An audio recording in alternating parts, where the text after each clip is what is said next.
Bismillahirrahmanirrahim. Alhamdulillahirabbil alamin. Wassalatu wassalam ala asyrafil anbiya'i wal mursalin wa ala alihi wa ashabihi wa azwajihi wa dzurriyyatihi wa atba'ihi ajma'in. Subhanaka la ilma lana illa ma 'allamtana innaka antal alimul hakim. La hawla wa la quwwata illa billahil aliyyil azim. Rabbi shrah li sadri wa yassir li amri wahlul 'uqdatam min lisani yafqahu qawli. Allahumma iftah 'alaina bi futuhil 'arifin bik. Allahumma ij'alna minal ladzina yastami'una al-qawla fayattabi'una ahsana. Allahumma alimna mimma jahilna wa anfa'na mimma 'allamtana wa zidna ilman nafi'an ya rabbal alamin. Rabbi a'udzu bika min hamazati syayatin wa a'udzu bika rabbi an yahdurun. U'idzu nafsi billahi al-'aliyyil 'azim. Bismillahi ma sya'allah la yasuqul khaira illa Allah. Bismillahi ma sya'allah la yasrifu su'a illa Allah. Bismillahi ma sya'allah ma kana min ni'matin fa min Allah. Bismillahi ma sya'allah la hawla wa la quwwata illa billah. Wa ba'du. Qala Syekh Musannif rahimahullah ta'ala wa nafana bihi wa bi ulumihi biddarin amin.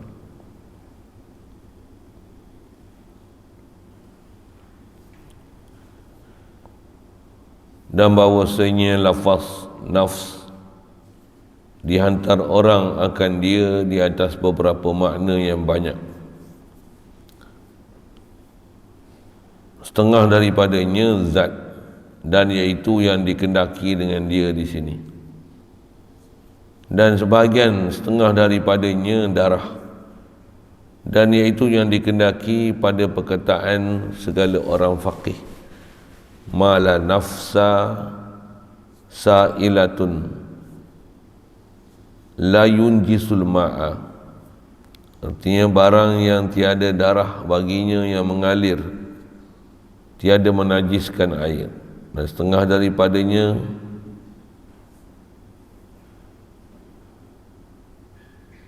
hidung, dan iaitu yang dikendaki pada perkataan segala mereka itu fulanun la nafsa lahu. Artinya si anu itu tiada hidung baginya. Dan setengah daripadanya seksa.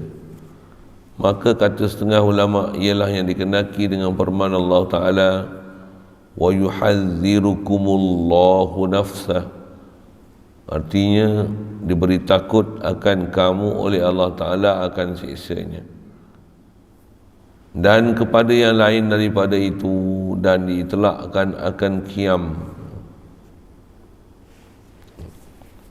Syukur kita Allah Subhanahu Wa Ta'ala, limpah kurnia dia belah ihsan dia, limpah kurnia daripada dia semata masih beri peluang pada kita ada atas muka bumi dia. Alhamdulillah. Wajib kita imani bahawasanya Allah lah yang berikan kurniaan itu. Dialah yang menghidup dan mematikan kita. Alhamdulillah masih hidup ke pagi ni. Alhamdulillah.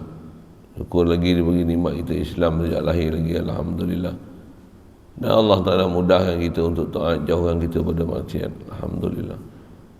Dia beri pula ada perasaan hati sanubari, ada kehalubaan untuk terus nak belajar dan mencari apa yang ditututi oleh Nabi. Alhamdulillah. Syukur diberi pada kita ada perasaan kan Allah Ta'ala. Itulah dikatakan iman. Alhamdulillah. Dan dengan itu melayakkan kita jadi umat Nabi Muhammad sallallahu alaihi wasallam. Alhamdulillah. Melayakkan kita untuk mendapat rahmat Allah Ta'ala dan dapat syafaat Nabi kita Muhammad sallallahu alaihi wasallam.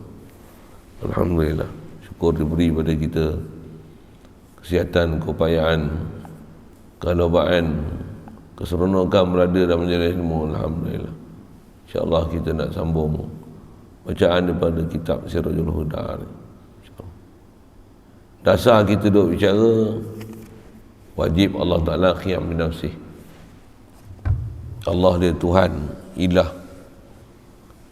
masih kamil, Antara kesempurnaan paling besar sekali, tentu dia tak hajat pada satu apa pun, bahkan dialah yang menunaikan hajat segala yang ada pada makhluk. Tak ada satu makhluk pun yang boleh menunaikan hajat mereka sendiri, bahkan Allah lah penunai hajat. Allah lah yang tak hajat pada sesuatu. Yang lawan lagi Allah Ta'ala itulah makhluk. Makhluk ni sentiasa berhajat pada Allah Ta'ala. Itu dasar kita bicara. Cuma di atas kalimah yang dipakai qiyam ta'ala binafsih, khasnya pada perkataan nafs, antara terdekat kita bicara sah untuk bahasakan zat Allah Ta'ala dengan nafsuhu kan?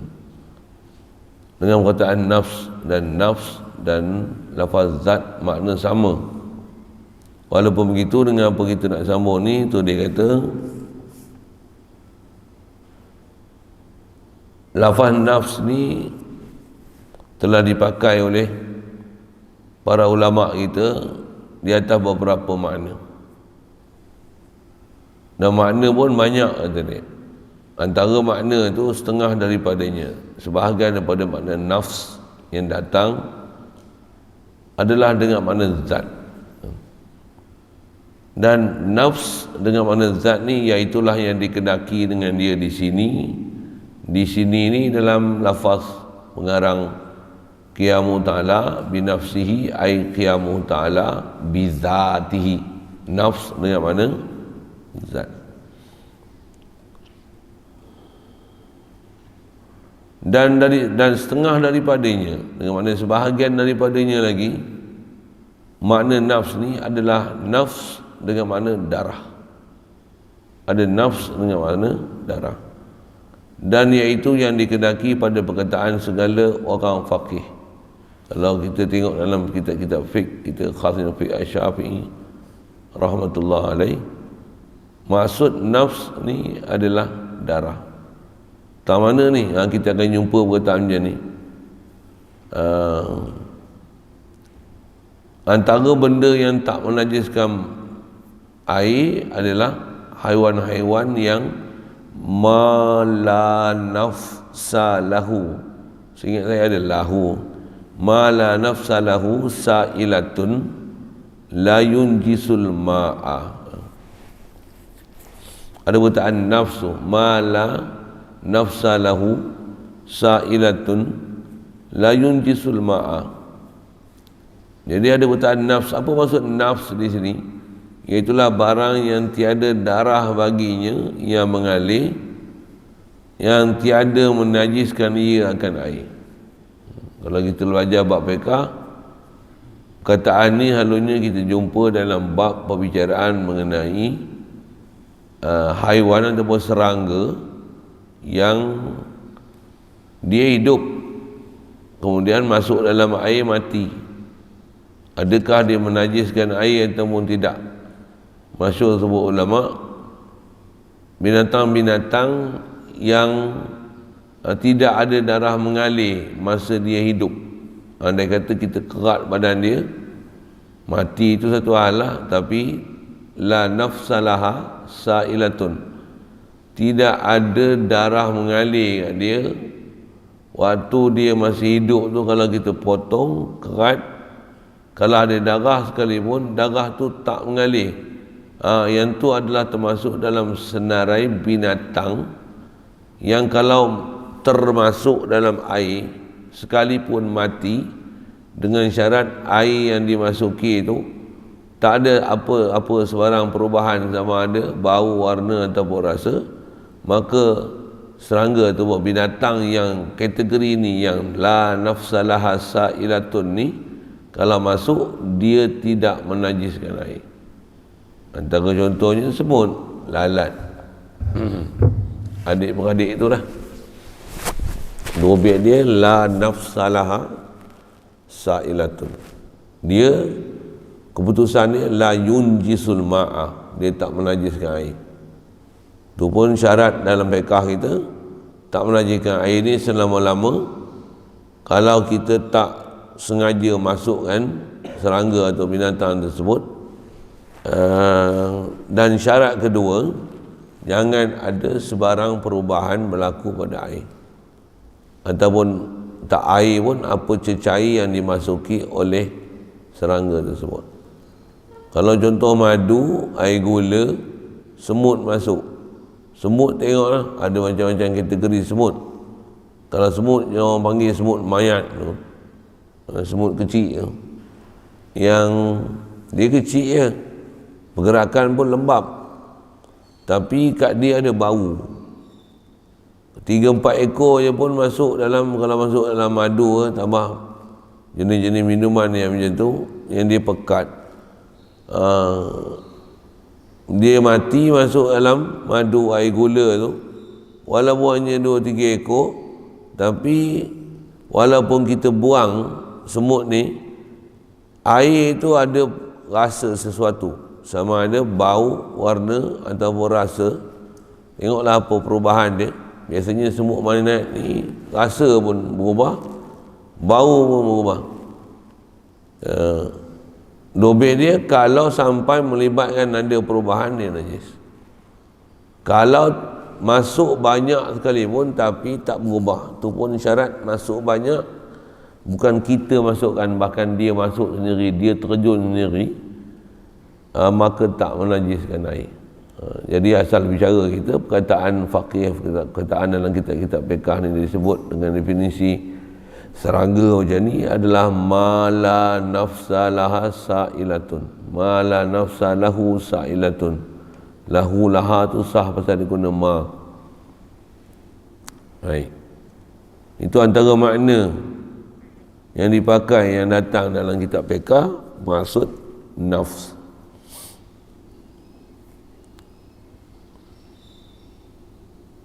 Dan setengah daripadanya, sebahagian daripadanya lagi ada nafs dengan makna hidung, dan iaitu yang dikenaki pada perkataan segala mereka itu. Ini perkataan ahli bahasa, fulanun la nafsa lahu. Terjemahnya, si anu tu tiada hidung lagi.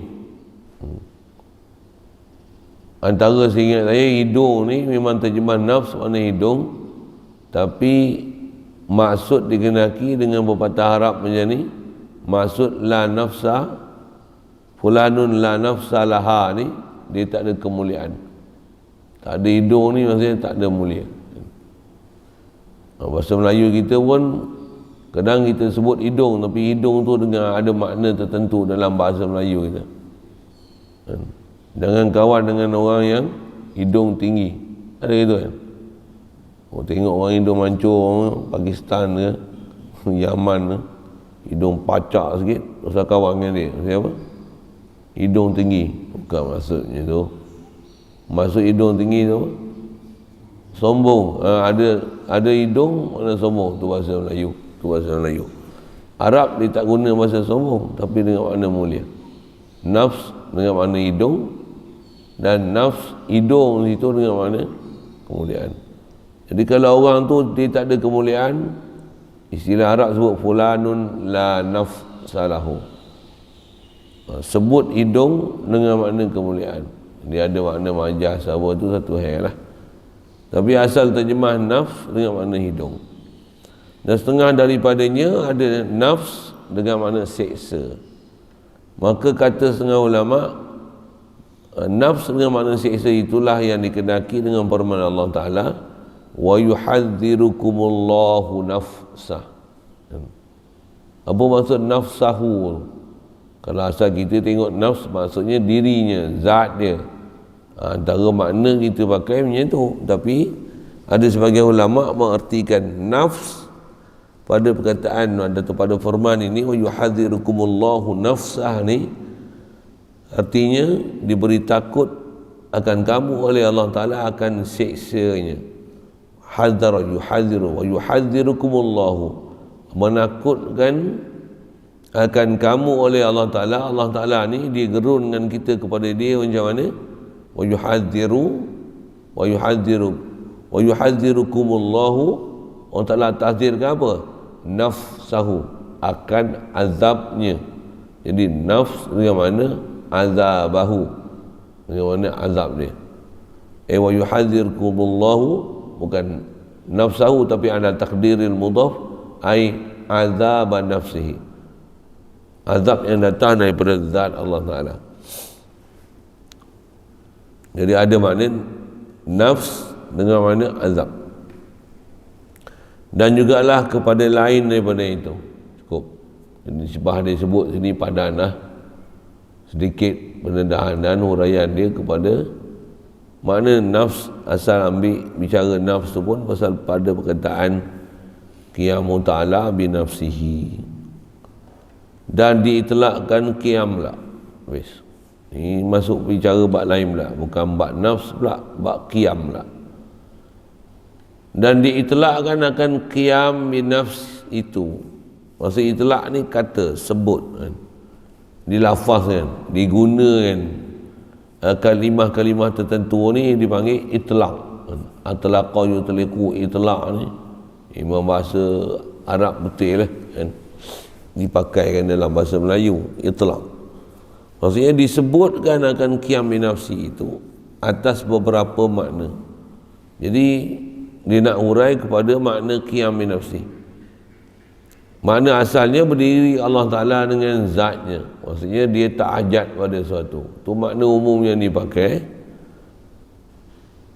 Makna khas atas kita bicara qiyam bi nafsi sini, padanya ada barang yang dikatakan dia oleh musannif dan setengah daripadanya.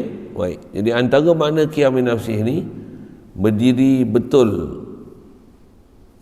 Ada makna qiyam bi nafsi ini berdiri betul. Dan setengah daripadanya ada makna takut sesuatu, dan setengah daripadanya sangat bersuatu.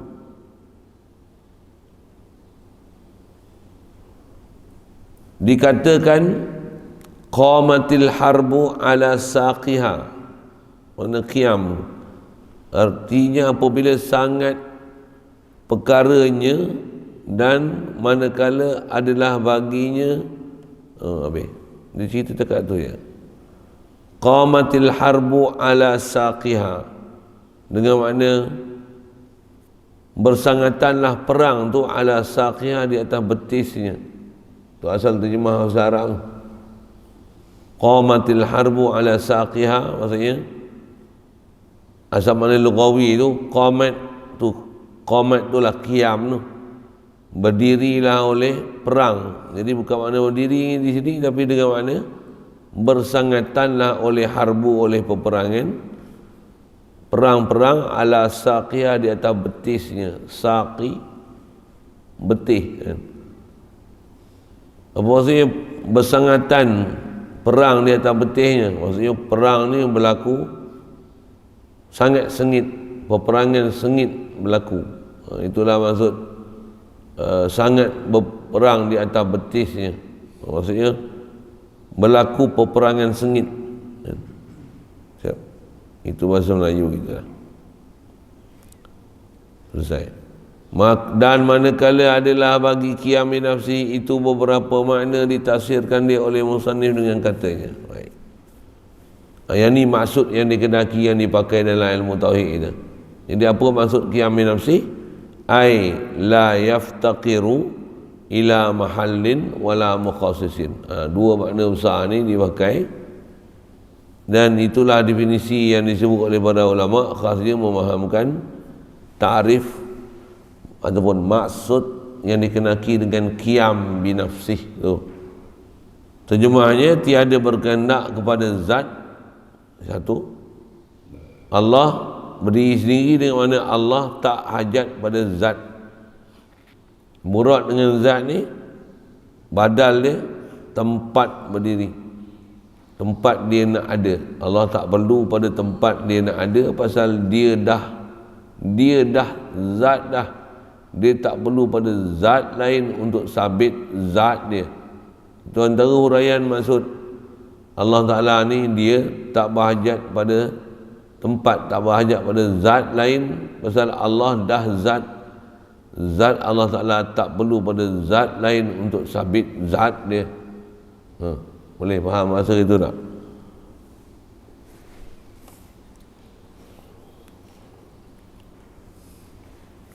Jadi tiada berkehendak pada yang lain, pada zat lagi satu, dan tiada berkehendak pada yang menjadikan. Mukhassis tu maksud kedua.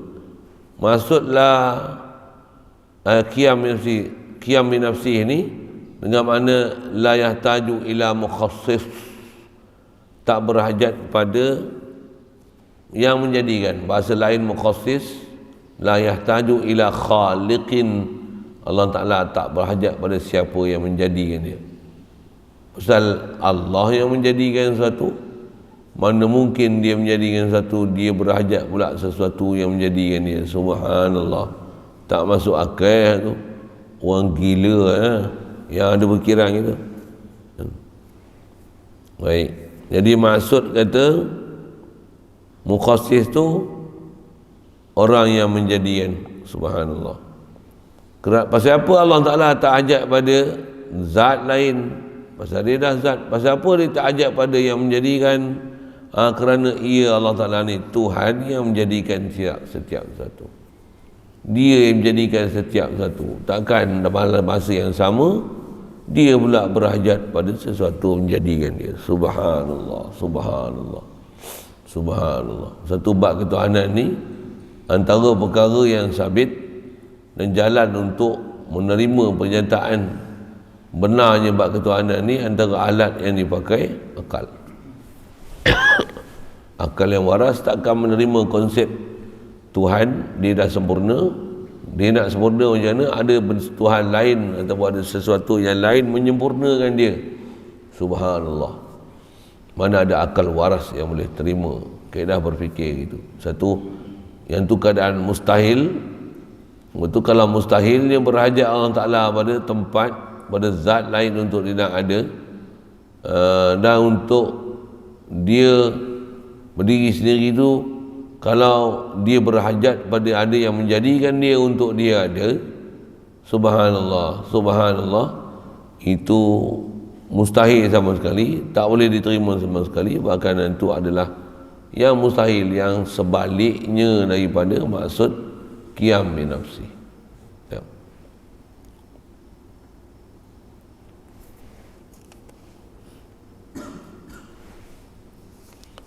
I'lam, ketahui olehmu bahawasanya segala yang maujud itu dengan tilik bagi zat tempat berdiri dan yang menjadikan itu ada 4 perkara.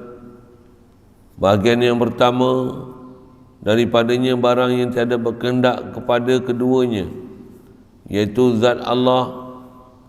Dan bahagian yang kedua, daripadanya berkehendak kepada keduanya, iaitu segala arat yang berdiri dengan segala zat yang baharu. Dan bahagian yang ketiga, daripadanya barang yang tiada berkehendak pada zat tempat berdiri dan berkehendak ia kepada yang menjadikan, iaitu segala zat yang baharu.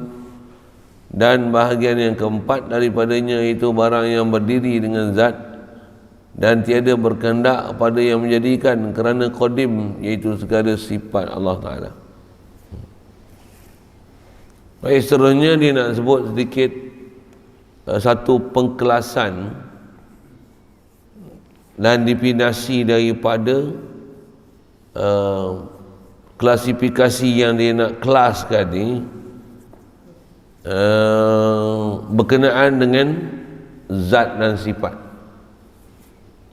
dengan istilah berhajat tak berhajat pada sesuatu tu. Masa atas kita bicara ni, Allah zat dia memang tak hajat pada sesuatu, dan semestinya pada Allah bukan sabit saja zat Allah, tapi Allah ada sifat Allah. Definisi yang kita selalu sebut, sifat Allah Ta'ala dialah sesuatu yang sabit di zat. Apatah lagi sifat tu sifat ma'ani, maksudnya sifat yang berdiri di zat. Jadi ada zat Allah, ada sifat Allah. Atau perbandingan dengan makhluk, Allah bagi jadi makhluk dengan keadaan ada zat makhluk, sifat makhluk. Makna dua-dua tetap berbeza, jauh sangat bumi dengan langit. Pasal sangat berbeza antara zat Allah dengan zat makhluk. Macam mana pun istilah yang dipakai, zat Allah, zat makhluk. Zat Allah wujud, wajib wujud. Zat makhluk ma'dum, kan beza tu. Macam mana pun atas bicara definisi dan takrif tu dia nak sebut ada penjelasan zat Allah, zat makhluk, sifat Allah, sifat makhluk. Bahasa lain, zat Allah jirim makhluk, sifat Allah arat makhluk. Itu bahasa yang dipakai. Atas nak guna bahasa zat juga, zat Allah, zat makhluk, sifat Allah, sifat makhluk. Kalau nak guna sifat. Tapi selalunya dalam ilmu tauhid digunakan gini. Zat Allah, sifat Allah, makhluk, jirim makhluk, arat makhluk. Arat tu sifat makhluk, zat makhluk tu jirim makhluk. Itu bahasa dia pakai. Nah, dengan itulah dia nak kelaskan apa kita nak bicara ni. Jadi maksudnya ada zat Allah, ada zat makhluk, ada sifat Allah, ada sifat makhluk. Dan takrif satu-satu macam mana? Tengok. Yang ni pun takrif berdasarkan kaedah nak memahamkan atau kaedah pentakrifan saja, yang sifat dan zat adalah ghair. Zat lain, sifat lain. Ketahui ilmu kata dia bahawasanya segala yang maujud itu, bila sebut satu yang maujud ni dengan telik bagi zat, pandang pada sudut zat. Zat ni apa? Dengan mana tempat berdiri, maksudnya diri perkara tersebut satu, dan juga yang menjadikan itu, dan pandang pada yang menjadikan zat. Zat tersebut ada 4 perkara, 4 bahagian. Pertama, daripada pandangan zat sifat ni, barang yang tiada berkehendak kepada keduanya. Perkara pertama ni tak berkehendak kepada zat, tak berkehendak kepada yang menjadikan. Siapa dia? Ni tak ada lain lah, iaitulah zat Allah. Allah tak ajak pada zat lain, pasal Allah dah zat. Dan Allah tak ajak pada yang menjadikan. Pasal apa? Pasal Allah lah yang menjadikan segala. Mana pula dia berhajat pada sesuatu? Itulah maksud qiyam bi nafsih atas kita bicara. Satu. Dan bahagian yang kedua daripadanya, daripada 4 ni, berkendak kepada keduanya. Berkendak pada keduanya apa? Berkendak pada zat dan berkendak pada yang menjadikan. Siapa pula ni yang berhajat pada yang berkendak pada zat dan berkendak pada yang menjadikan? Iaitulah segala arat yang berdiri dengan segala yang baharu. Yang ni adalah segala sifat makhluk. Pasal makhluk ada jirim makhluk, ada arat makhluk. Arat makhluk adalah sifat yang ada di jirim makhluk, di zat makhluk. Jadi arat ni berhajat pada zat untuk dia ada, dan arat berhajat kepada Allah menjadikan arat tu ada. Allah lah yang jadikan makhluk. Jadi makhluk tentu berhajat pada Allah jadikan dia. Dan nisbah arat ni pula adanya dia dengan Allah jadikan arat ni di zat makhluk Allah. Itulah maksud dia kata dia berhajat pada zat. Zat ni tempat nak sabit ada dia, dan berkendak kepada yang menjadikan. Jadi apa dia ni? Iaitulah arat makhluk, sifat baharu. Sifat baharu ni berhajat pada Allah jadikan dia, dan sifat yang baharu berhajat pada zat untuk arat itu ada pada zat tersebut.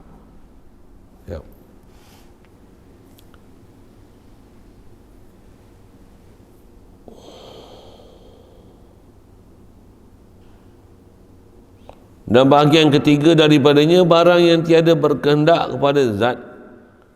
Barang yang ketiga ni dia tak ajak pada zat tempat berdiri, tapi berkehendak kepada yang menjadikan. Yang ni dia tak ajak pada zat dia nak ada, pasal dia dah zat. Tapi untuk ada dia tak boleh ada sendiri, pasal dia bukan qadim, dia baharu.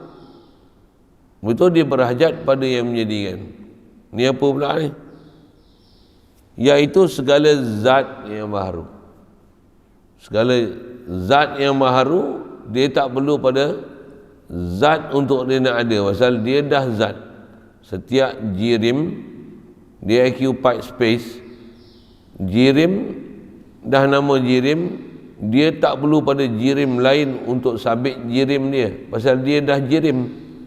Tapi untuk jirim boleh ada, Allah lah yang jadikan jirim. Jadi jirim dengan bahasa lain, semua zat makhluk berhajat kepada zat Allah Ta'ala.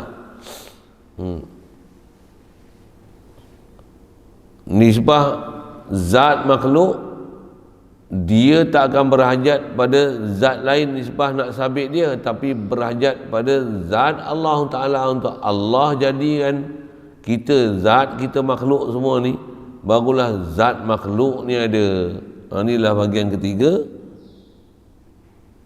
Dengan bahasanya berhajat kepada, tak berhajat pada zat untuk dia nak ada, pasal dia dah zat, tapi berhajat pada Allah yang menjadikan zat tersebut.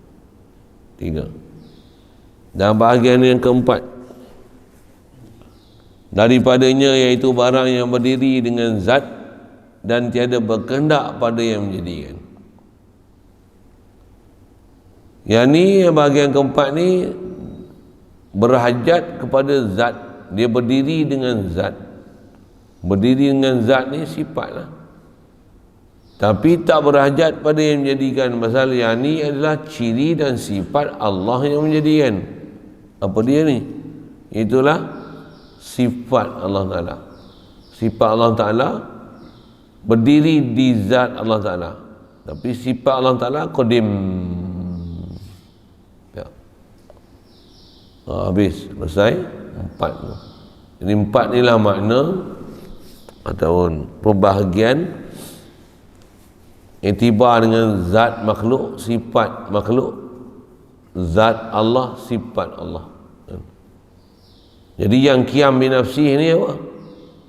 Atas nama betul-betul qiyam binafsih, zat Allah. Memang tak berhajat kepada zat, pasal dah zat. Dan zat Allah Ta'ala tak perlu yang menjadikan, pasal zat Allah lah yang menjadikan setiap satu. Sifat Allah, atas kata sifat, sifat dia tak boleh semata-mata sifat. Sifat mesti ada di zat. Jadi sifat Allah Ta'ala ada sabit di zat, tapi sifat Allah Ta'ala qadim. Atas bicara sifat dan zat Allah Ta'ala siapa? Pasal tak dapat tidak, memang kena bicara. Bila bicara ke Allah, sabit zat dia, sabit sifat dia, sabit asma' dia. Satu tak dapat tidak, kena bahas ada istilah zat dan sifat pada Allah Ta'ala. Tapi jangan tak faham, zat Allah Ta'ala qadim, sifat Allah Ta'ala qadim. Cuma atas istilah sifat mesti ada di zat, maka sifat Allah Ta'ala berhajat pada zat Allah. Kalau nak guna bahasa berhajat tu, macam mana pun yang tu sekadar definisi dan tarikh nak menunjukkan sifat. Sifat dia tak ada realiti dia, bahkan sifat takkan boleh ada, melainkan sifat mesti ada di zat. Satu bahasa kan dan tarikh macam tu. Adapun makhluk, zat kita makhluk semua ni memang berhajat kepada Allah. Ya Allah jadikan zat kita, baru zat kita ada. Tapi dah kata kita zat, zat kita tak perlu pada zat lain untuk sabit zat kita. Pasal kita dah zat, kita tak perlu pada zat lain untuk zat kita ada. Yang perlu pada zat untuk dengan tu dia ada adalah sifat kita. Arad baharu, arad makhluk. Arad makhluk lah yang perlu pada zat makhluk kan. Adapun zat makhluk dia tak perlu pada zat lain lah, tapi zat kita tetap berhajat pada Allah Ta'ala yang menjadikan zat kita. Jadi semua tu disebut pembahagian ni supaya kita makin kenal dan faham definisi ta'rif dengan apa bahasa ulama yang kita duk bicara mengenai makhluk, letakkan makhluk tempat makhluk betul-betul, dan letakkan Allah pada kedudukan Allah. Jangan bercelaru, jangan campur aduk, jangan duk pening tak tentu arah, jangan jadi bodoh tak faham takrif. Pasal gagal faham di situ menyebabkan gagal mengenal siapa Allah, siapa makhluk. Macam mana pun atas kita bicara umum qiyam bi nafsih ni, apa dia? Allah dia tak hajat pada sesuatu. Makhluk ni, makhluklah semua berhajat pada Allah Ta'ala. Macam mana pun atas kata makhluk, walaupun berhajat pada Allah Ta'ala, tapi peraturan Allah Ta'ala bagi jadi makhluk ni, ada makhluk yang berhajat pada zat makhluk lain di atas kaedah makan, minum, tempat tinggal, perlindungan, pakaian. Kan kita tengok kat makhluknya tu, inilah hal yang ada pada makhluk kan? Nisbah sifat yang ada pada kita berhajat pada zat kita satu, dan zat kita pun perlu nampak tengok sekali lalu berhajat pada zat makhluk lain untuk menyempurnakan dan nak ambil sifat yang ada pada makhluk lain itu untuk manfaat pada diri kita. Kat kita nampak kehidupan macam tu lah. Tapi atas faham la ilaha illallah, apa dia? Allah yang tak hajat pada satu, makhluk ni sebenarnya bukan berhajat pada makhluk, sebenarnya makhluk berhajat pada Allah yang jadikan makhluk. Cuma nampak rupa berhajat pada makhluk ni, yang ni atas jalan sabab, di atas jalan cause effect, atas jalan usaha ikhtiar, atas jalan sunnah Allah Ta'ala bagi jadi. Inilah peraturan atas muka bumi, dia ada sabab. Summa asba'a sababa, di atas sabab tu pula Allah Ta'ala perintahkan ada sabab lain pula, ada sabab lain pula, ada sabab lain pula. Ada satu sabab ni satu sabab lain, yang ni satu sabab lain. Ada sabab istilah sabab ghaib, doa, sabab juga.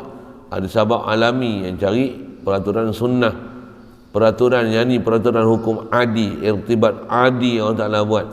Yang ni pun adalah satu peraturan, satu sabab yang perlu diselesaikan.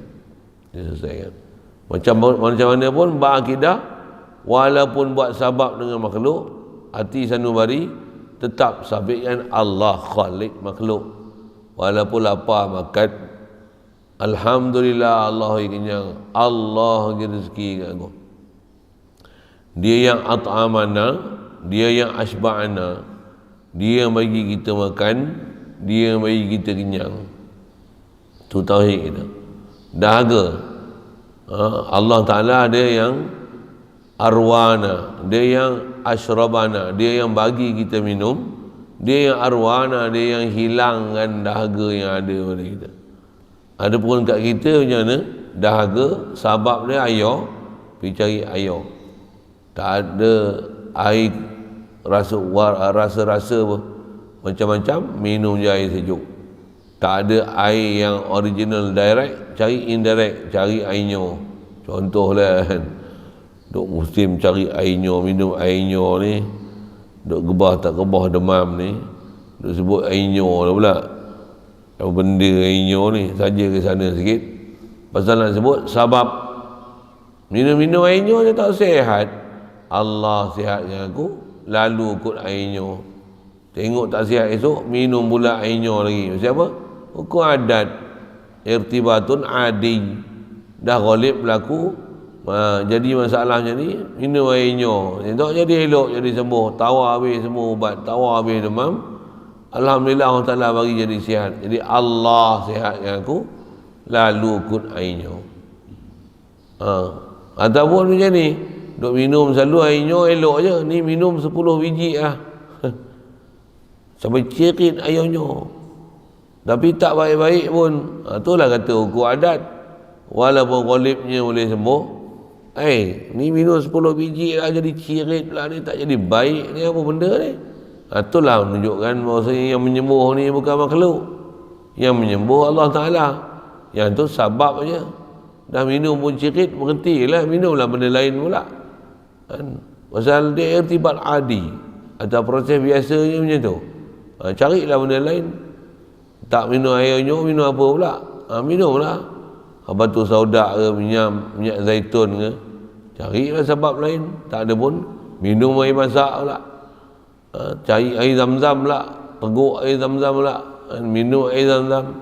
Air zam-zam baik, memang elok, tak ada siapa nak nafikan bersih, suci, berkhasiatnya air zam-zam, sabit dengan akal dan nakal wafir tu. Tapi tak ada siapa pun kata wajib minum air zam-zam. Ada orang sebut wajib minum air zam-zam? Tak ada tak? Tak biasa dengar tak? Tapi vaksin wajib tu. Kelakar kan? Tu sevil tu, kat luar tu. Apa saya sebut, menyambil je lah, sebut bil lah tu. Tapi nak cerita apa? Atas jalan ikhtiar, air zam-zam, bukan vaksin. Kalau nak kira lagi afdal tu, pasal sabit dengan nas, minum air zam-zam lagi utama berbanding dengan vaksin. Tapi air zam-zam pula macam tak ada kena-mengena dengan syarak. Vaksin pula jadi hukum syarak pula apabila kerjaan wajib kan jadi wajib. Benda ni setan mana ajar, kepala otak mana, iblis mana masuk dalam kepala. Saja buat ayat-ayat macam tu lah.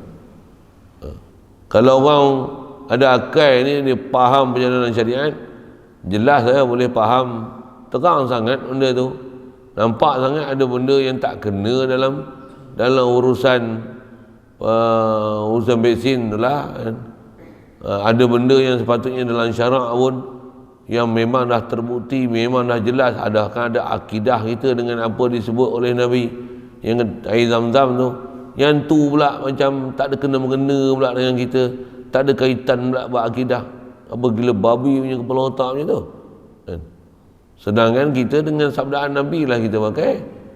Bahkan memang telah diuji dengan bahan-bahan, dengan alat yang moden-moden ni, air zam-zam. Memang mana boleh kelik, mana boleh lawan. Dia tak lawan tu pula, sabit pula dengan hadis. Minumlah untuk dapat keberkatan. Nak minum kita pun, yang tu nak ada apa? Yang tu juga sabab yang ditaklif buat kita. Kita berhajat kepada sabab-sabab seumpama ini. Yang inilah antara ikhtiar yang memang ikhtiar syar'i kat kita untuk kita ikhtiarkan. Ada pun menatang tu, setan tu. Ada orang tak ada masalah apa kena cocok. Ada orang dengan sebab cocok jadi masalah. Tak ada orang minum air zam-zam jadi masalah tau. Tetap hukum air zam-zam minum dia harus. Ni menatang ni, air setan ni cocok-cocok, ada yang mati, ada yang sakit. Cuma benda itu dinafikan oleh pihak pemerintah pasal ada benda tak kena kat dia ni sampai benda tu boleh dinafi. Padahal dia yang cocok, yang tu sebab mati, sebab sakit, sebab macam-macam jadi. Tapi dinafi senafi-nafinya. Ada benda tak kena lah, nampak? Nak menunjukkan apa? Ada benda agenda tersembunyi. Kalau tak, takkanlah depan mata nampak cocok-cocok jadi masalah. Tapi boleh dinafikan yang tu sebab masalah, bahkan disalahkan benda lain yang jadi masalah. Apa yang dicocok tu tak jadi masalah apa benda pun. Kan kelakar namanya itu. Depan mata kita ni kita tengok bukan sikit-sikit kes. Bahkan dah diakui pun oleh apa nama, ketua jururawat KJ tu, ketua jururawat tu kata memang ada ribuan dah kes-kes yang mati disebabkan suntik mati. Memang ada. Ketua jururawat tu kata macam tu. Dia orang kata ketua jururawat, saya pun gunalah istilah ketua jururawat tu. Ringkasan dia KJ tu, ketua jururawat lah. Apa saya cerita. Jadi maksudnya memang ramai dah mati sebab tu. Macam bagus pula orang Malaysia ni, tak ada seorang pun kena ada side effect disebabkan kena air setan tu. Tapi kalau minum air zam-zam tak bagus. Belum ada satu kajian saintifik boleh menyembuhkan satu kepala otak setan betul lah manusia ni. Na'udzubillah. Mudah-mudahan taklah jauh kita kepala otak setan macam ni. jagalah elok-elok. Pasal ada bab berkaitan dengan bab akidah. Khasnya nak memahamkan air Zam-Zam tu kan. Pasal dia sabit dengan hadis tentang suruh minum kan, dengan berkat sabit dia antara air yang paling afdal selepas daripada air yang keluar daripada celah-celah jari Nabi kita Muhammad sallallahu alaihi wasallam. Martabat kedua air Zam-Zam. Bukan air setan tu. Air setan tu saya silap setan nombor 2 tak mau setan nombor 1 dalam dunia. Saja saya guna bahasa-bahasa itu. Tak biasa saya guna air setan ni. Tapi pagi ni jadi lepas tak sebut air setan tu saya pun tu. Pasal sebut tu lah kan. Bahkan kaedah kita atas nama setan ni, jangan kata air setan tu. Kita minum air biasa ni, dengan tu kita intikadkan air tu hilangkan dahaga, setan dah lah tu. Rosak dah akidah tu. Pasal itu bukan akidah kita. Itu bukan akidah ahli sunnah wal jamaah. Itu bukan lifestyle as a Muslim. As a Muslim macam mana? Aku dahaga, aku minum air. Allah yang jadikan air untuk aku. Allah yang hilangkan dahaga aku. Minum dengan bismillah. Tutup dengan alhamdulillah. Hati isbatkan dengan Allah Ta'ala. La ilaha illallah. Letakkan makhluk tempat makhluk. Allah bagi hilangkan dahaga. Lalu ku air, jalan dia minum air. Minum dengan bismillah, dengan nama Allah aku minum. Pasal minum air pula tak ada air setan apa. Memang benda tu harus minum. Minum pula dengan duduk dengan tangan kanan. Bismillahirrahmanirrahim. Itu kaedah syariah. Kalau duk berpegang dengan air ni lah hilang dahaga aku, setan kepala otak tu. Wajib mengaji lain, taubat mengaji lain, syahadah lain lah kita. Asyhadu Allah ilaha illallah, bersaksi Allah la ilah, bukan air ni ilah, bukan air yang tunai hajat aku, Allah yang tunai hajat aku. Makhluk aku pun tak boleh tunai hajat aku. La amliku li nafsi, aku tak boleh tunaikan hajat aku sendiri. Diri aku, batang tubuh aku tak boleh milik. Kalau aku pun tak boleh memanfaatkan diri aku, takkan air yang luar daripada aku, yang asing daripada aku boleh memanfaatkan kat aku. Kaedah akliah macam tu. Itu terpaksa juga kena minum macam apa? Ni peraturan, ni sunnah. Allah yang buat peraturan ni. Minumlah. Bismillah, tangan kanan, duduk.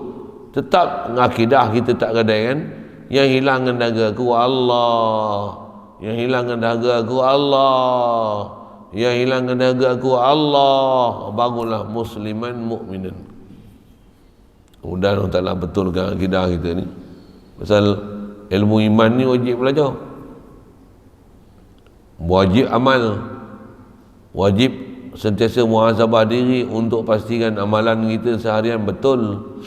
Kita punya usaha ikhtiar tu, cari benda halal tu satu hal. Lepas tu masa yang sama akidah betul di atas apa kita cari, atas perjalanan sebab. Kalau dapat pun atas jalan adat, kalau dapat pun nampak rupa, nampak macam makhluk bagi, tapi sebenarnya hakiki Allah yang kurniai. La ilaha illallah. Dia yang arzaqani, dia yang at'amani, dia yang saqani, dia yang bagi minum aku, bagi makan aku, bagi kenyang aku, hilangkan dahaga aku, dia yang bagi sihat aku, dia bagi rezeki aku. Inilah ilmu iman. Pasal nak faham Allah Ta'ala dia qiyam bi nafsi, makhluk ni semua qiyam billah. Allah dia tak ajak pada satu, makhluk ni semua makhluk berhajat pada Allah.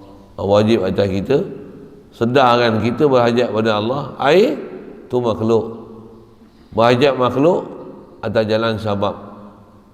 Sebenarnya bukan hajat pada sebab, sebenarnya hajat pada musabbibul asbab. La ilaha illallah. Minum air, la ilaha illallah. Makan nasi, la ilaha illallah. Sakit, makan ubat, baik ubat umum sabab alami ni kan.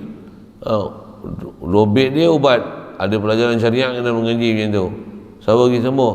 La ilaha illallah. Minum air Zam-Zam banyak, dia tak jadi sihat. La ilaha illallah. Sakit minum madu, fi syifa linnas. La ilaha illallah. Rasulullah kata alaikum bihabbati sauda. Minum habbatus sauda. Pepak dia ke, minum minyak dia ke.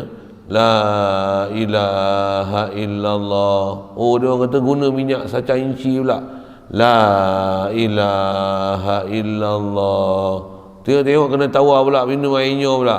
La ilaha illallah. Tetap akidah Allah.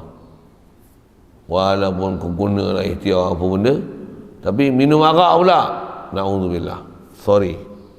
This is forbidden for us. This is not our ways. Itu ada babi pula. Sorry. This is not our way. I'm Muslim. This is forbidden for us. We are not allowed to take all these things. I'm very sorry. La ilaha illallah. Mesti dia. Takkan makan babi pun.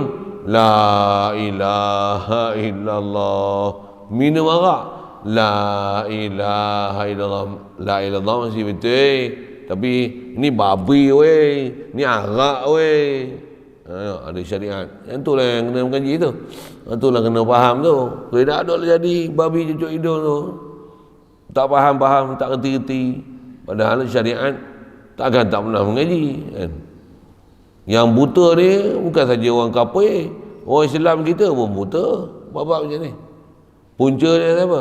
Dan kau tak mengaji ikut saluran betul. Tutup guru para ulama kita bagi huraian, kau buat pekak telinga kau, tak mau dengar.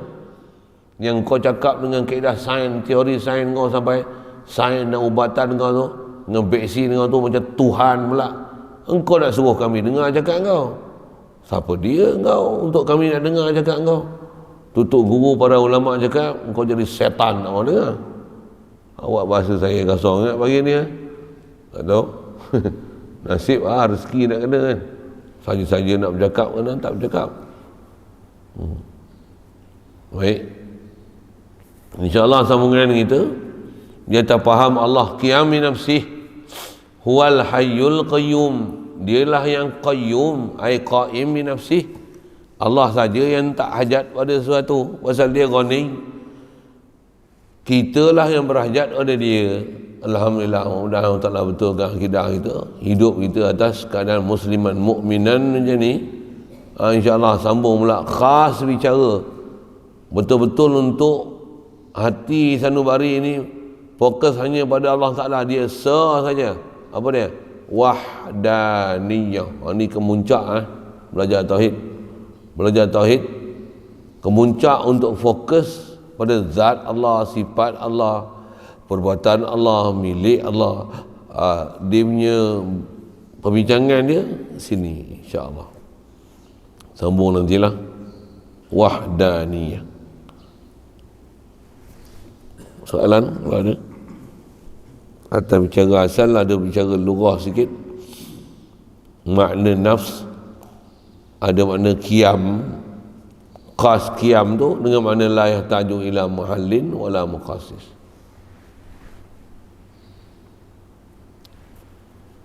Wallahu a'lam. Bismillahirrahmanirrahim. Allahumma nawwir qulubana min nur hidayatika kama nawwartal arda min nur syamsika wa lana abada bi rahmatika ya arhamar rahimin. Warzuqna fahman nabiyyin wa hifdzal mursalin wa ilhamal malaikatil muqarrabin wa sallim tasliman ala jamil anbiya'i wal mursalin. Alhamdulillah.